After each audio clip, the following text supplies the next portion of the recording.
I would like to present to you someone who has compassion for his community, who has the moral backing that we need for someone who represents us in our current environment, who not only has intellectual skills and acumen, as we say in our corporate environment, but he has what my dad used to say is mother wit.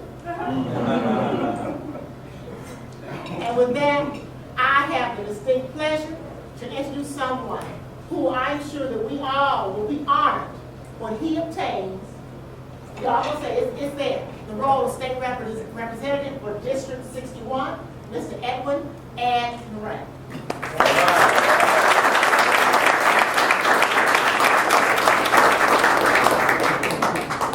That was some kind of introduction, but thank you very much for doing that. I want to thank Monica. She's been working really hard tonight. As you see her running around, I can't do anything in this world without her. You know, God knew what He was doing when He created her and put her in my life, and truly, she's the reason why I have the confidence to even step out in front of you all and do what I'm doing the last couple of months. I wanted to share with you all that a couple of weeks ago, well, last weekend, I had the opportunity to go to the Bethune-Cookman University National Alumni Meeting. And Roland Martin from CNN was the speaker. And at that meeting, he talked about a couple of things, overreaching themes, but the one question he asked the group that I walked away with was, what are people going to say about you 50 years from now? In other words, in 2063. You see, 50 years ago, this month, we all know that Medgar Evers was assassinated. In a couple of weeks, we're going to celebrate the 50th anniversary of the March on Washington for not just freedom, but also for jobs.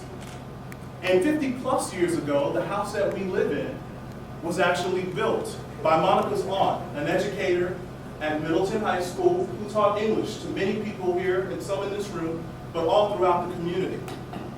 So the question is, are things still the same or have they changed? When we look at our state government, I can assure you that the compassion that we once had for our fellow man is completely gone. When we talk about the city of Tampa, there was a time when Main Street was our central areas of economic development. That is no longer. So the question is, what will they say about Tampa? What will they say about our state in 2063?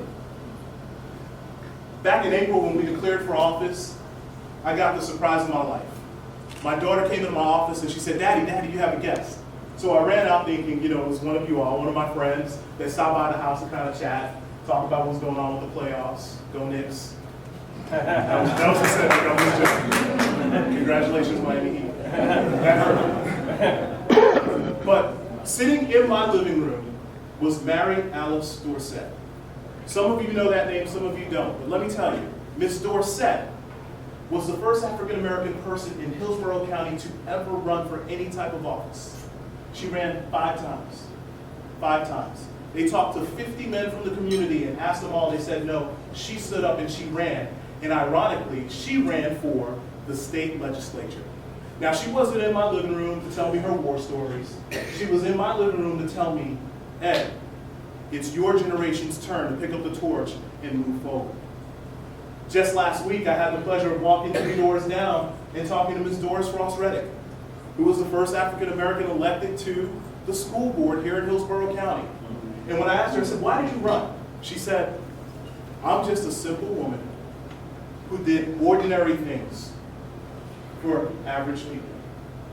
So when you look at the thread that combined Ms. Dorsett to Ms. Reddick, to Commissioner Miller, to Gwen Miller, to Frank Reddick, and Representative Betty Reed, that thread is common. It's simple people who chose to try to do extraordinary things to move things forward. So again, the question is, what will they say about us in 2063? Well, I want them to be able to say, in 2063, 50 years from now, that we came out of the worst economic depression that ever happened in this country since the Great Depression.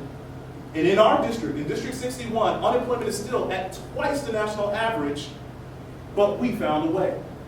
I want them to say that when attacks on public education were coming out of Tallahassee, that we threw party aside, that we came together, and we made a way.